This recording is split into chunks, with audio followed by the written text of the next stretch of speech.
ബിബിലാലെന്ന് പറയുന്ന ഡയറക്ടർ നാണം കെട്ടവൻ. ഓ God, you again? വീണ്ടും നിങ്ങളോ? എന്നെ പ്ലാൻ ചെയ്ത് നീയൊക്കെ വരുത്തിയിട്ട് എന്നെ പീഡിപ്പിച്ച് അയ്യടാ, കണ്ടാലോടനെ കണ്ണിറുക്കി കാണിക്കാൻ പറ്റിയൊരു പീസ്.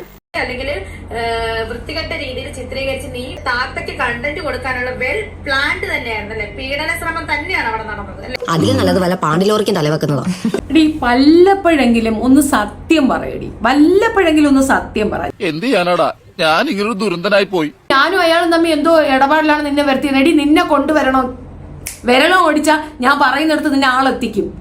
നിനക്കൊന്നും അറിയില്ല, കാരണം നീ കുട്ടിയാ. പൈസ ചെലവാക്കണം.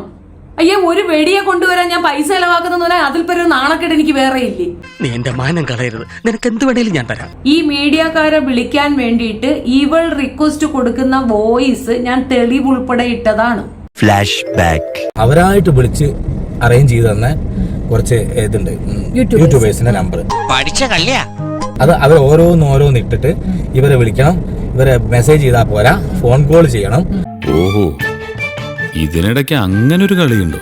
ആ, എന്നത് പറയണ്ടേ എന്നൊക്കെ പറഞ്ഞ് ലാസ്റ്റ് അമൽ എന്ന് അങ്ങനെ ഒരു പേരുള്ള ഒരുത്തിന്റെയും കൂടി നമ്പർ ലാസ്റ്റ് തന്നെ 7ാമതായിട്ട്.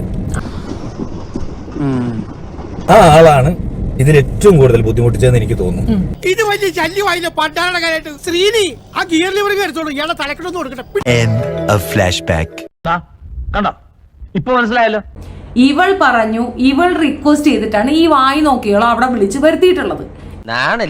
ഇവളുടെ തീട്ടം നിന്ന് ജീവിക്കുന്ന കുറെ എണ്ണം ശീലമായി പോയി, ഇല്ലെങ്കിൽ എനിക്ക് ഉറക്കം വരില്ല. ഞാൻ അങ്ങോട്ട് ചോദിക്കുകയാണ്, നീ ആരടി? നീ ആര്? നിനക്കെന്ത് യോഗ്യത? അതിപ്പോ അങ്ങനെയൊന്നുമില്ല.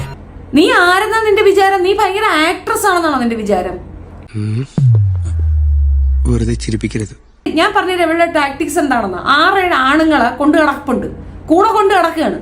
എവിടെ പോയാലും അവർക്കൊക്കെ ആഹാരം കൊടുക്കുക, അവർക്ക് പിന്നെ താമസിക്കാനുള്ള സൗകര്യം ഏർപ്പാടാക്കുക, വണ്ടി കൊടുക്കുക, എന്നിട്ട് അവന്മാരോടെ ചുറ്റിയടിക്കുക. ദൈവമേ, ഇവളും വെടിവെപ്പുകാരിയാണോ? പിന്നെ ചിന്നക്കട വെടി, നിന്റെ കുറ്റിയാണ് അവള്. നിനക്ക് പറ്റാത്തടത്ത് നീ അവളെ കൊണ്ടിടും. ചതയും അത്യാവശ്യം തുടുപ്പും വേണമെന്നുള്ളിടത്ത് അവള് കിടക്കും, അല്ലാത്തടത്ത് നീ കിടക്കും. ഹോള് മാത്രം മതിയെങ്കിൽ നീ കിടക്കും. ചതയും തുടുപ്പും വേണമെങ്കിൽ ചിന്നക്കട വെടി കിടക്കും. അങ്ങനെയല്ലേ? അതിന് നിങ്ങൾ തമ്മിൽ ഒരു മ്യൂച്വൽ കൺസേൺ കാര്യങ്ങൾ പോകുന്നിടത്ത് അവള് നിനക്ക് വേണ്ടി സപ്പോർട്ട് പറഞ്ഞില്ലെങ്കിലേ അതിശയുള്ളൂ. എല്ലാം അറിഞ്ഞു കഴിഞ്ഞിരിക്കുന്നു, ഇനി രക്ഷയില്ല. നമ്മൾ അവസാനം അടുത്തു. കോമൺ സെൻസ് ഉള്ള ഒരാളെടുത്ത് തെളിവ് വെച്ച് നമ്മൾ ഇത്ര കാര്യങ്ങൾ പറഞ്ഞു കൊടുക്കുകയാണ്.